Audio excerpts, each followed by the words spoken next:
I'm the CEO and co-founder of DLA Ignite. With me today, I've got Rob Durant, and we're talking about his book, The Social Enablement Blueprint: Stop Pitching and Start Selling. Rob, I got this, and I know I actually got a copy before it was available, and it is a really, really good book. You've spent a lot of time on this and invested a lot of effort. And I know you're very modest, but it is a very, very good book. It's the best book on sales I've read this year. I Okay. appreciate that. That And is I high highly praise. recommend people go out and get a copy. And we're going to dig into it in more detail. Before we do that, Rob, where can we find you? Well, first of all, thank you for that high praise, Tim. I appreciate it. People can find me on LinkedIn, of course. If you're going to write a book on social enablement, you should probably be social. And you can also find me and more information about the book at socialenablement.pro. Fantastic. And we can buy a copy of this on Amazon, can't we? Correct. It is currently available on Amazon and soon other book resellers as well. Brilliant. So, Rob, what is social enablement? I'm so glad you asked, because I don't think many people have heard the term social enablement before this book came out. Social enablement is the strategic and practical leveraging of social media to drive more opportunity. And in particular for sales teams, drive more revenue. Social enablement is also the process for those who support sales, be that leadership, the enablement team, marketing, HR, to better enable sales to, again, leverage social media for driving opportunity. Because we've heard of like sales enablement and revenue enablement. I mean, what's the difference between social enablement? It's just like we're trying to put in words in front of enablement all the time. Well, there is some of that, but the idea for social enablement for me was when I was first introduced to the Ignite social selling and influence methodology.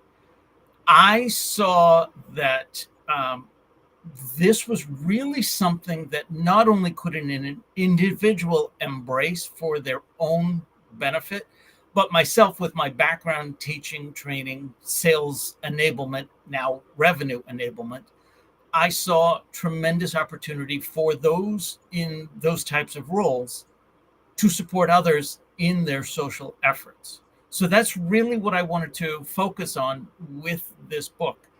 Yes, I wanted to introduce the Ignite methodology to those that weren't already familiar with it. But let's be honest, Tim, you've done a great job of making people aware of that. What I wanted to do was that plus one, add my take, which was here's how those of us who are teachers, trainers, helpers, enablement, to do just that. And in the process, I realized it's not just enablement that can help the sales team.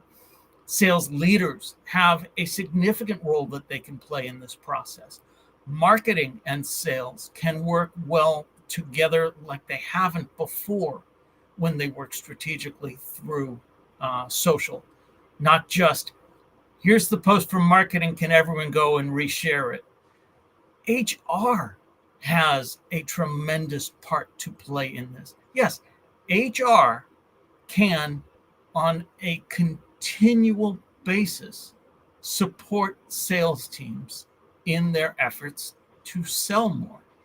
So that's what I was trying to bring to light with this. So when you talk about social enablement, you're talking about is this social selling, or what is it? Thank you for the opportunity to clarify. I balked at the term social selling simply because when people hear social selling, I feel like that term has been bastardized. Too many people have been the victim of social selling. We're all familiar with the pitch slap. I Yep. connect with you, and then I pitch to you immediately. And oh, I must be social selling. Or I post on social media all about me, as if you care about me. Or I post on social media all about my product's latest update, as if you care about my product's latest update. None of those things talk to your prospects, talk to your potential employees, talk to your peers about the things that they care about. So that's why I personally have not embraced social selling nearly as much as I like the term social enablement, because yes, at the organizational levels, so many departments can support and therefore enable salespeople. But I believe this process is also enabling the individual at the individual level to be approachable, be sociable, and be generous. It's really taking what Dale Carnegie taught us 85 years ago in How to Win Friends and Influence People and showing us how to leverage today's social media platforms to do exactly that. We'll come back to those in a minute. And I agree with you. It is very much taking what Dale Carnegie said and moving it from an analog into a digital platform. You talk about in the book about a shift in the buyer's journey. Talk to us about that. Sure. I think it's drive, but it may be to sell as human. Both books are from Dan Pink, and for me, they are the yin and yang of selling. So, To Sell is Human by Dan Pink is a brilliant book. And if you're going to read that, you should also read his book Drive, because it talks about the motivations behind, well, not just selling, but humans in general. Anyway, in one of those two books, he talks about the old way of selling that was based on the asynchronous information. That is, sellers had more information than buyers. Therefore, sellers had the upper hand. That is not the case today, and it hasn't been for a while. Sellers have as much, sometimes even more, buyers have as much, if not even more information than sellers these days, because not only do I know all about your specs and your reviews, I can get referrals either publicly or privately from my network, which is information that you as the seller do not have insight to. So now buyers have the upper hand. And because buyers have been the, again, I'll use the term victim of social selling, buyers have indicated a preference to no longer involve salespeople in the sales process at all if it can be avoided. 75% of buyers have indicated they would prefer a seller-free experience. And research has shown us that we've gone from buyers are 57% down their buying journey before they interact with sales. That was a statistic from CEB, now Gartner, that was developed about 10 years ago. Yeah. Information that just came out in a 6 Sense report in January tells us now buyers are 70% down their journey and generally have their decision made before they reach out to a sales team for really the transaction. If the decision is already made before you as a seller can get involved in the process, how can you possibly sell? But we have to sell. Nothing gets done until a sale is made. So if we're looking at not being involved in the sales process until 70% of the journey has elapsed, why are we waiting for the sales process to even begin? Why are we waiting for the buyer to begin their journey before we connect with them? Yeah, it's a strange. I can't understand. Ever since the beginning of me being in sales, it's about taking control of the sales cycle, and social just gives you that ability to take control from the beginning right through to the end. And I've never really, it's one of the things I still don't understand, why people are being so passive in the sales process and allowing buyers to basically take control. Whereas, from the beginning, I was always told you have to control the sales process. You have to control the sales process. Right. Well, the buyers are kind of aware of that as well. And maybe they don't like the thought of being controlled. I would agree with that. But being able to do it subtly. So you then talk in the book about the Ignite methodology. What is social media? And then tell us about that. So the Ignite social selling and influence methodology is 3 basic tenets. It's be approachable, be sociable, and be generous. And nowhere in there do you hear the ABCs from Glengarry Glen Ross. Nowhere in there do you hear always be closing. In fact, I would say we have new ABCs.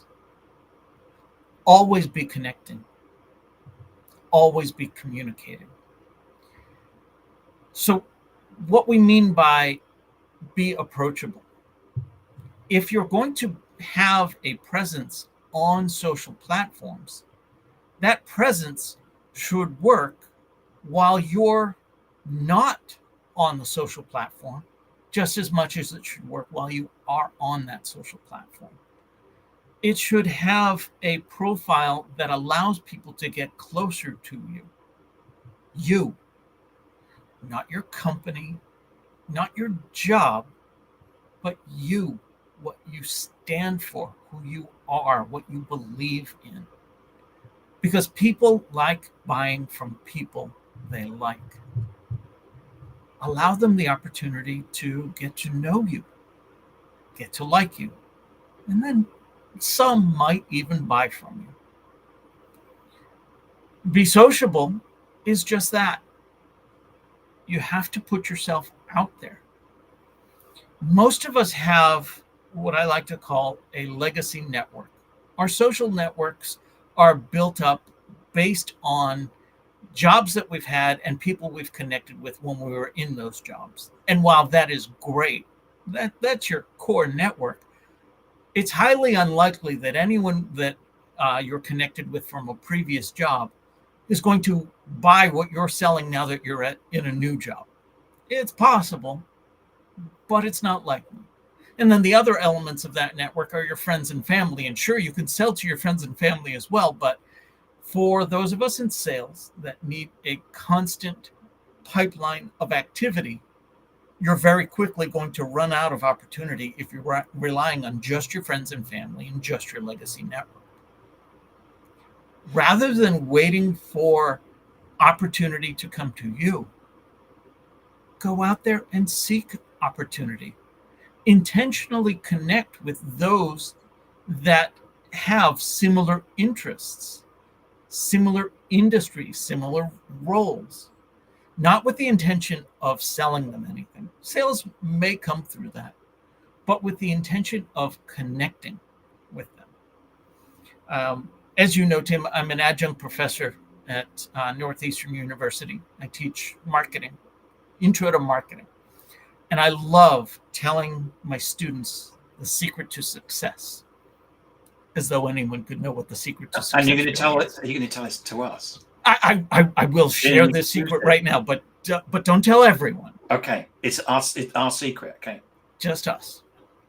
The secret to success is not just about what you know.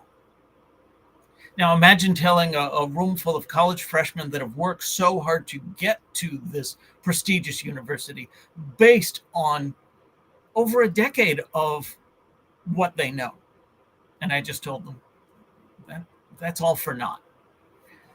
And they roll their eyes. Oh, here it comes. But don't worry. It's not simply about who you know either. It's not just the good old boys network. It's not just nepotism at work. Success in life is about who knows you for what you know. Your job then is to make sure more and more people know you for what you want to be known for. And the best way to do that is to be proactive in terms of connecting with people, helping them get to know you, helping you get to know them, building these relationships. Again, hearkening back to Dale Carnegie, how to win friends and influence people. And that's it. That's all we need to know. That's the secret. That is the secret of success.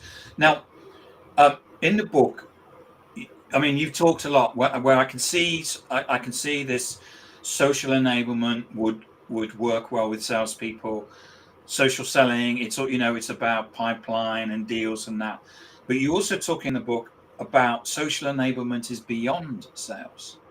Absolutely. So explain to me what you mean by that. Is that employee advocacy, where we just take brochures and throw them out of social media and hope that something will happen?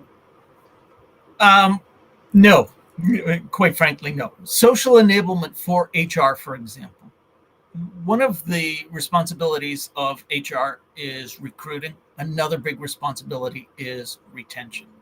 Recruiting is done by getting the job description, posting it on a job board, and going through an elongated interview process. It's time consuming, it's costly, and it has a high level of failure, especially in a sales role, where 25% turnover is the acceptable norm. Imagine an organization that never had to post another open job. They didn't have to post that open job because people were clamoring to work for that organization.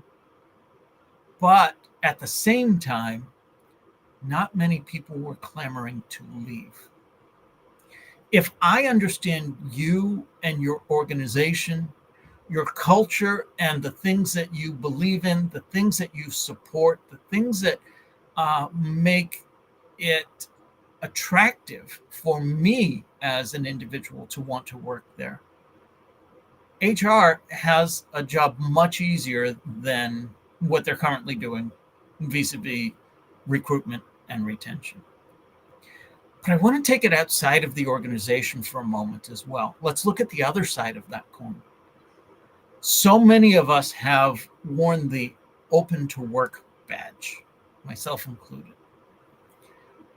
While I can't do anything about you never having to look for another job, things happen. If you are constantly working on being approachable, being sociable, and being generous, when those times in your life come about that you do need to reach out for some help, because you've been generous, because you've met so many people by being sociable, and because you've got an approachable profile, it becomes a lot easier to lean on your network to help you land that next opportunity. Again, success is about who knows you for what you know. And because you've been working on who knows you and the fact that they know you for what you know, it becomes a lot easier than to suddenly find yourself looking for work and saying, oh, gee, I better start building my network. The best time to plant an apple tree is 10 years ago. The second best time is today. If you find yourself in that situation today, yes, it would have been great if you've been working at this for a while, but that doesn't prohibit you from starting now. And start, I think it's a wherever you are in your career, having a network is so important. It always Absolutely. has been the case. And I've seen so many people that have been laid off and then they go, oh, I wish I'd done that, because it's always like priority number 4 and you never get to it. You have to make time for it. Exactly. Rob, thank you so much for coming on and talking about your new book, The Social Enablement Blueprint, Stop Pitching and Start Selling. So if I wanted to buy a copy of this, where could I find it? It is available on Amazon, and you can find a link to it at socialenablement.pro. And where can people find out about you? Easiest place to find me is on LinkedIn, Rob Durant. You can also find me at socialenablement.pro. Rob, thank you so much for coming on and talking about your new book. As I said, I loved it. I think it's a great book. It's the best sales book I've read this year. I mean, I was looking forward to reading it, and I wasn't disappointed. Tim, thank you so much for having me.